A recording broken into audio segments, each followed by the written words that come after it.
नमस्कार, मैं हूं आपके साथ अलीम अतर। बुलेटिन में बात सबसे पहले बाढ़ से मची तबाही की। मुंगेर मुख्यालय से 20 किलोमीटर दूर बरियारपुर में बाढ़ का कहर जारी है। बाढ़ का पानी कई गांवों में प्रवेश कर चुका है और लोग घर छोड़कर सड़क और रेलवे लाइन किनारे शरण लिए हुए हैं। बाढ़ का पानी थाने तक में घुस चुका है, जिससे जवानों की मुश्किलें बढ़ गई हैं। बाढ़ के हालात का जायजा लिया न्यूज 18 संवाददाता अरुण शर्मा ने। न्यूज 18 की मुहिम बाढ़ में हम आपके साथ हैं।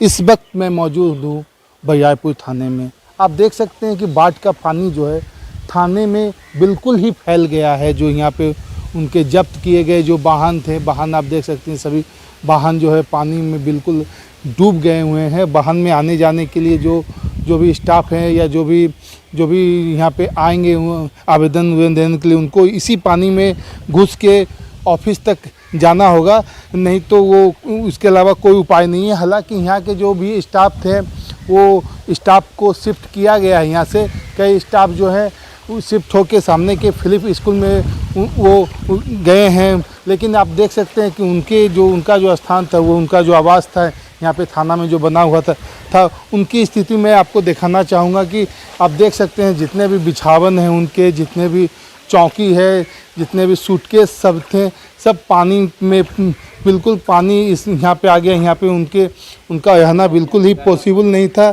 आप देख सकते हैं कि जो भी स्थिति है, आप यहाँ की स्थिति को देखने से ही पता चलता है कि बाढ़ की जो भयावह स्थिति जो कही गई है वो कैसी है। कब से पानी आया हुआ है? ये परसों से आया है।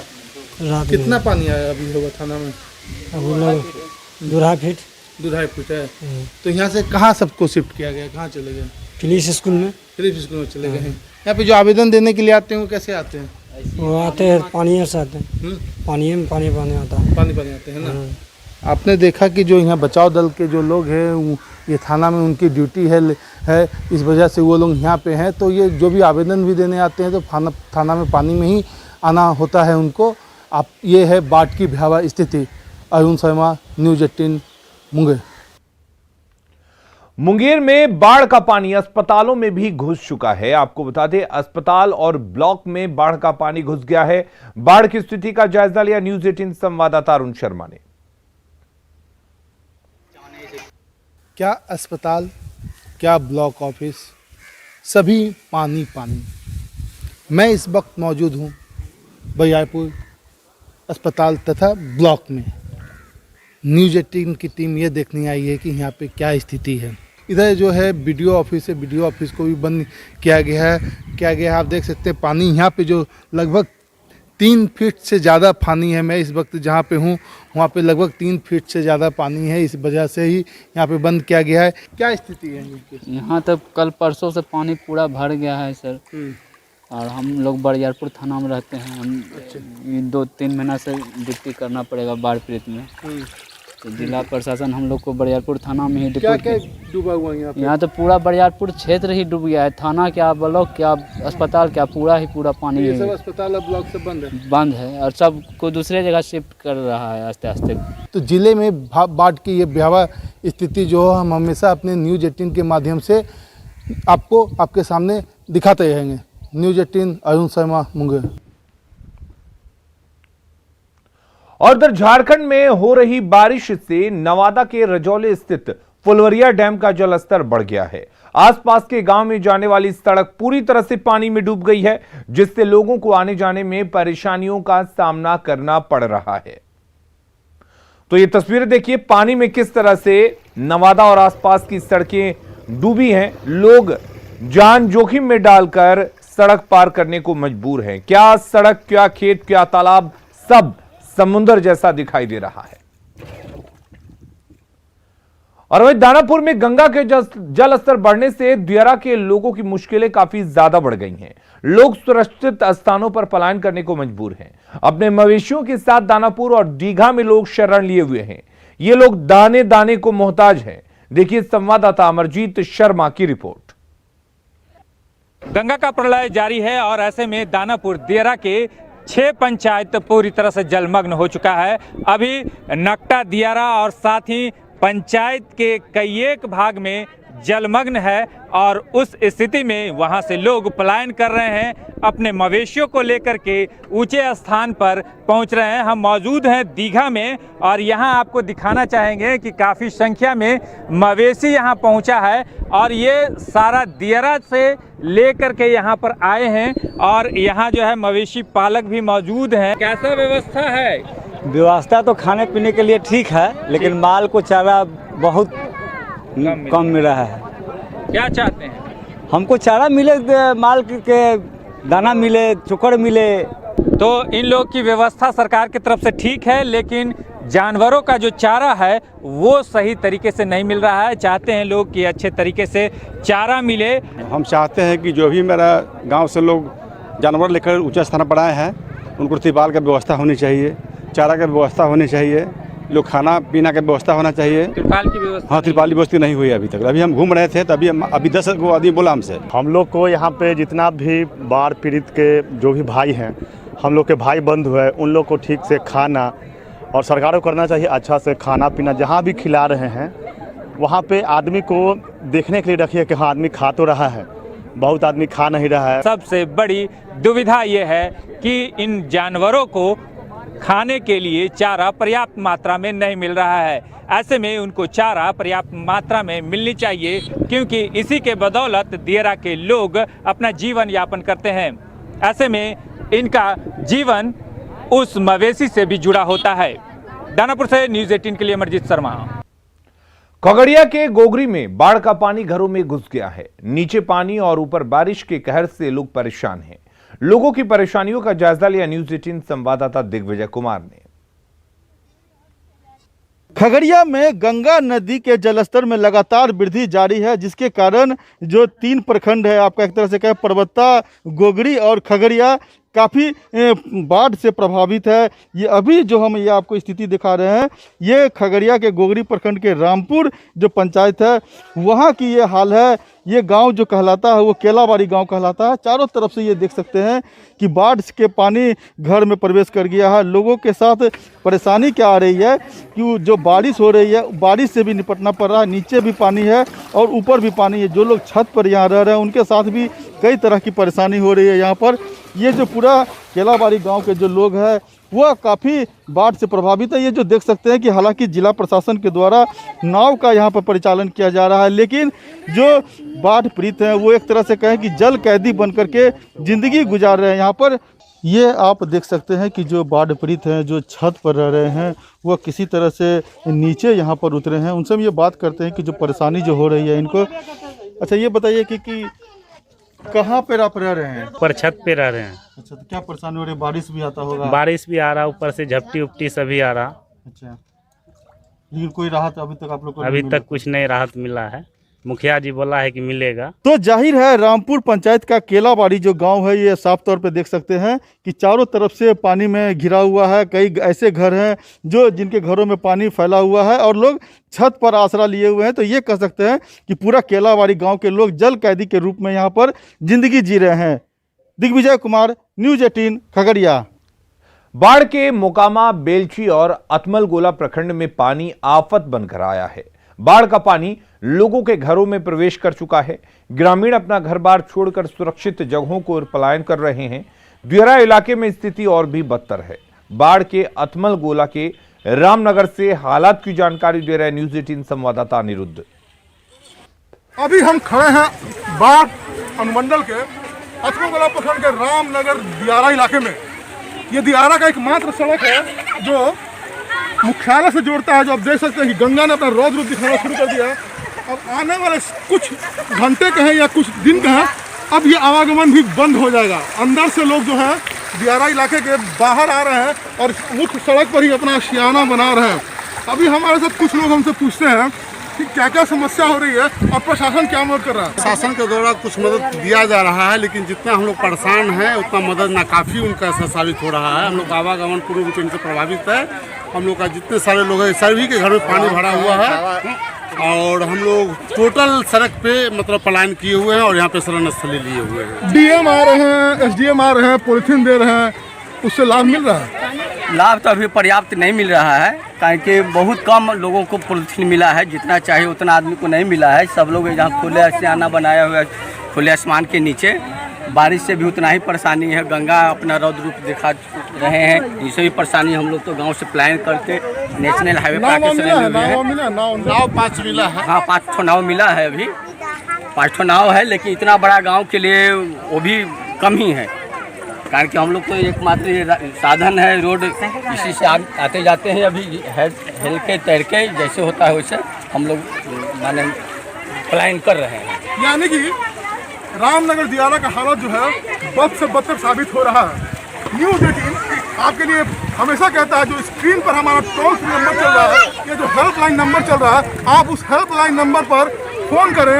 आपकी बातों को हम प्रशासन तक पहुंचाने में हमेशा मदद करेंगे। अनिरुद्ध, न्यूज़ 18 बार।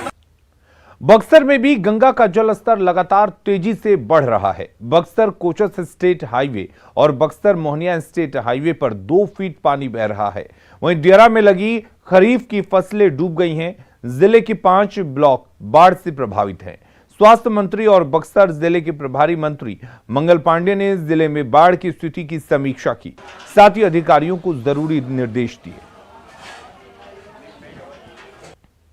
खेतों में पानी आया है। मैं स्वयं इटाढ़ी की ओर गया था और मैंने देखा कि उधर के खेत में पानी जमा हुए थे।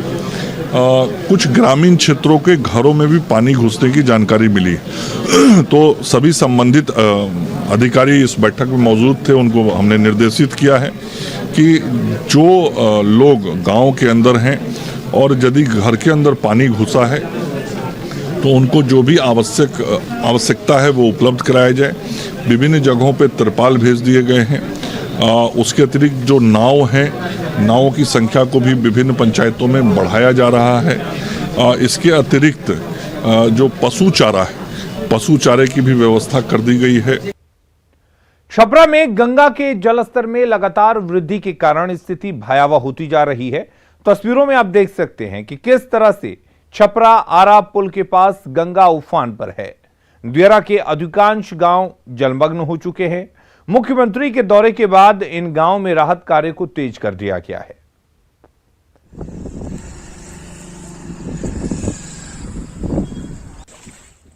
और इधर पटना में गंगा लगातार उफान पर है। घाटों पर अभी भी खतरनाक स्थिति बनी हुई है। दीघा से लेकर कंगन घाट तक पूरी तरह से डूब चुके हैं।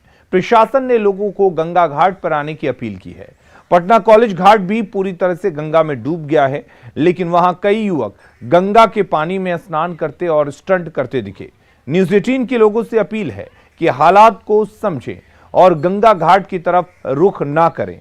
पटना में गंगा के बढ़ते जल स्तर का जायजा लिया हमारी संवाददाता संजय कुमार ने। राजधानी पटना में गंगा लगातार उफान पर है। कमोबेश हर घाट पर गंगा खतरे के निशान को पार कर गई है। यह तस्वीर है पटना कॉलेज घाट की, और देखिए यहाँ पर जो पाथवे है वो पूरी तरीके से डूब गया है और वाटर लेवल किस कदर ऊपर आ गया है। इसके ठीक बगल में जो चबूतरे बनाए गए हैं पटना कॉलेज पर, कई चबूतरे जो हैं वो डूब गए हैं पानी में। जाहिर सी बात है, जो मंडप है, चबूतरे का जो मंडप है वहाँ तक पानी चला गया है। इससे आप वाटर लेवल का अंदाज़ा लगा सकते हैं। और कोई भी घाट हो, दीघा से लेकर कंगन घाट तक राजधानी पटना में गंगा की स्थिति बिल्कुल ऐसी ही है और परेशानी का सबब बन गया है बढ़ता जलस्तर। खासकर दियारा का जो इलाका है वह पूरी तरीके से डूब गया है। हजारों की आबादी पलायन कर राजधानी पटना में पहुंच गई है। और यह तस्वीर देखिए गंगा किस कदर, अभी भी गंगा के करंट से इसके लेवल का पता लगा सकते हैं। दूर दूर तक केवल और केवल गंगा दिखाई दे रही है। निश्चित तौर पर प्रशासन जो है वो अपनी तरफ से भरसक कोशिश कर रहा है। जल आयोग की माने, केंद्रीय जल आयोग, तो उसके अनुसार रविवार से पटना में गंगा के लेवल में कमी आने की संभावना है। हालांकि अब भी लोग नहीं मान रहे हैं। देखिए पटना कॉलेज घाट पर काफ़ी संख्या में जो युवक हैं वो स्नान कर रहे हैं। निश्चित तौर पर ये खतरनाक स्थिति है। देखिए किस कदर यहाँ पर लोग जो है स्नान कर रहे हैं और गंगा का करंट इतना खतरनाक है और लगातार देखिए किस तरीके से स्टंट कर रहे हैं वो। और ये स्थिति जो है निश्चित तौर पर खतरनाक है। पटना जिला प्रशासन ने आगाह भी किया है कि लोग गंगा घाट पर नहीं आए, गंगा घाट पर स्नान तो बिल्कुल ही ना करें। लेकिन लोग जो है वो मानने का नाम नहीं ले रहे। खासकर ये बच्चे हैं, शायद अभिभावकों को पता भी नहीं होगा कि उनके बच्चे गंगा नदी में इस वक्त स्नान कर रहे हैं। उस गंगा नदी में जो लगातार खतरनाक स्थिति बनाई हुई है और यह परेशानी का सबब बनी हुई है। तो न्यूज़ 18 की भी अपील होगी कि गंगा घाट पर एक तो आप बहुत ज़रूरी हो तो नहीं आएँ, क्योंकि लगातार प्रशासन भी आगाह कर रहा है, और दूसरी तरफ स्नान तो बिल्कुल न करें, क्योंकि जो परिस्थितियां बनी हैं वह खतरे का संकेत दे रही हैं। प्रशासन ने बैरिकेडिंग कर दी है, तो ऐसे में आपको भी प्रशासन को हर हाल में सहयोग करना होगा। संजय कुमार, न्यूज़ 18 पटना। रोहतास के बिक्रमगंज में एक चोर की पिटाई का वीडियो वायरल हो रहा है। बताया जा रहा है कि आरोपी विकास कुमार एक घर में घुसकर मोबाइल और कीमती सामान चुराकर भाग रहा था। इसी दौरान मकान मालिक ने उसे धर दबोचा। घर वालों ने पहले उसकी जमकर पिटाई की और उसके बाद पुलिस के हवाले कर दिया गया। चोरी के आरोपी को हाथ पैर बांधकर पिटाई की जा रही है। हालांकि न्यूज़ 18 इस वायरल वीडियो की पुष्टि नहीं करता है।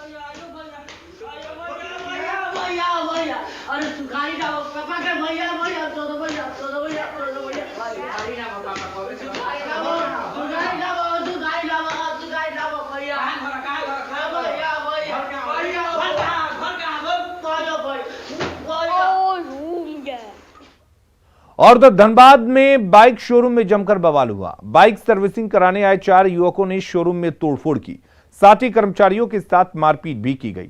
घटना निरसा इलाके में एनएच किनारे स्थित बाइक शोरूम की है। शोरूम कर्मियों का आरोप है कि बाइक सर्विसिंग कराने आए 4 युवक आए हुए थे। इसी दौरान डैमेज पार्ट्स के क्लेम को लेकर शोरूम के स्टाफ के साथ विवाद हो गया, जिसके बाद गुस्साए युवकों ने शोरूम में जमकर तोड़फोड़ की। इस दौरान कई बाइक को तोड़ डाला, साथ ही शोरूम के कर्मियों के साथ मारपीट भी की। फिलहाल पुलिस मामले की जांच में जुट गई है। सर देखिए, ऐसा मत बोलिए, गाली गलौज मत कीजिए, पूरा गाली गलौज करने लगा। उसी में मेरा कॉलर धर लिया, तो उसी में हमको मारने लगा। तो हम भी उसको छुड़ाने के चक्कर में हम बोले कि सर देखिए झगड़ा मत कीजिए। उसी में फिर वहाँ से निकाल लिया एंड हमको मारने लगा। और हम 4 जन मिलकर हमको पहले मारा, फिर बाद में वो निखिल पासवान आया। निखिल को फिर उसको वो लोग मार के टान के फिर कहाँ ले गया मारने के लिए। कितनी की संख्या में थे वो लड़के? क्या बोले? कितना की संख्या में थे वो लड़के? जो सर पहले 4 थे, फिर उसके बाद फिर और जन को वो लोग बुलाया। मुंगेर में इलाज के दौरान बच्ची की मौत को लेकर अस्पताल में भारी हंगामा हुआ है। बच्ची के परिजनों ने डॉक्टर पर इलाज में लापरवाही का आरोप लगाया। मामला कोतवाली थाना क्षेत्र के बेकापुर स्थित गीतार्जुन नर्सिंग होम का है। परिजनों का आरोप है कि मामूली खांसी के बाद बच्ची को हाई डोज दवा दी गई, जिसके कारण बच्ची की मौत हुई। परिजनों का आरोप यह भी है कि बच्ची की मौत के बाद नर्सिंग होम के डॉक्टरों ने उसे ऑक्सीजन लगाकर भागलपुर रेफर कर दिया। परिजनों के हंगामे के कारण डॉक्टर नर्सिंग होम छोड़कर फरार हो गए। परिजनों ने डॉक्टर पर हत्या का मुकदमा दर्ज किए जाने की मांग की है।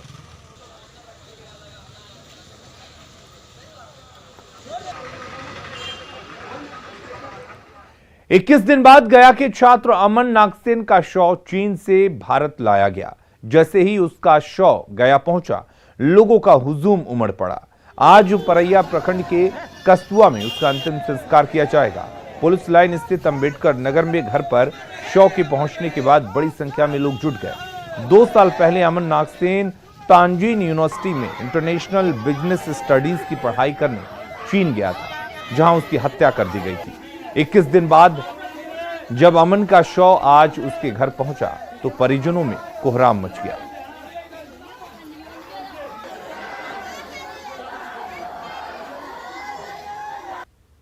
सब भेजने में हमारे यूनिवर्सिटी का बड़ा योगदान रहा कि उन्होंने पूरा खर्च उठाया चाइना से भारत भेजने तक के। भारत सरकार को धन्यवाद कि उन्होंने अपने भारत के लाल को सब लाने के लिए सहयोग किया। हम आभारी हैं सरकार के। अब सरकार इसके लिए कड़ी कदम उठाए कि मेरे बच्चे का हत्या का जो भी साजिशन हुआ है उसका खुलासा हो और सरकार पूरी तरह से हमारे परिवार को मदद करे।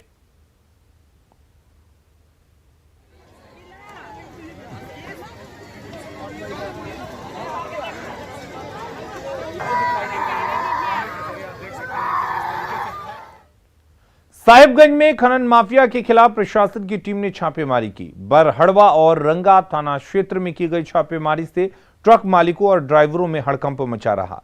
इस दौरान स्टोन चिप्स लदे 13 ट्रकों को जब्त किया गया। जब्त ट्रक के कागजात जांच में सही नहीं पाए गए थे। वहीं कई ट्रक चालकों के पास माइनिंग चालान या सेल्स चालान भी नहीं था, जब्त ट्रकों को संबंधित थाना क्षेत्रों को सौंप दिया गया। आपको बता दें कि बरहड़वा से हर दिन 500 ट्रक पश्चिम बंगाल और 100 ट्रक बिहार स्टोन चिप्स और बोल्डर अवैध रूप से भेजा जाता है। हालांकि जैसे ही टास्क फोर्स की टीम सड़क से हटी, वैसे ही स्टोन चिप्स लदे ट्रकों का आना जाना फिर से शुरू हो गया। मुझे गुप्त सूत्रों से पता चला कि कुछ वाहन जो है बिना माइनिंग चालान के या फिर ओवरलोड या अन्य कुछ कागजातों की कमी के साथ सरकार के राजस्व चोरी करने के हेतु ये लोग रात्रि में वाहन को बिना नियम संगत कागजात के तहत वो चलाते हैं। कुल मिलाकर के बड़रवा थाना और रंगा थाना से 10 और बड़रवा थाना से 3 बड़ी गाड़ियां पकड़ के थाना के अभिरक्षण में मैंने दे दिया हूं आवश्यक कार्रवाई की। पटना का तारामंडल जल्द ही हाईटेक रूप में बदल जाएगा। 36 करोड़ रुपए की लागत से तारामंडल में नई मशीनें लगाई जाएंगी। इसके लिए 2 साल का लक्ष्य रखा गया है। तारामंडल को 3D तकनीक से लैस किया जाएगा। देखिए, उसको हाईटेक करने के लिए भी हम लोगों ने 5 करोड़ की राशि निर्गत भी कर दी है और उसमें जो 3D 2D से जो ये लगना है, उस पर जो मशीन लगने हैं उसमें, वो हिंदुस्तान के सबसे जो बेहतरीन तकनीक की जो मशीन है वो मशीन इसमें लगने तत्पर है कि किसी भी हाल में हम लोग उसको 1 से 1.5 वर्ष में पूरा करवा लें। खबरें लगातार जारी हैं। आप बने रहिए न्यूज़ 18 बिहार झारखंड के साथ।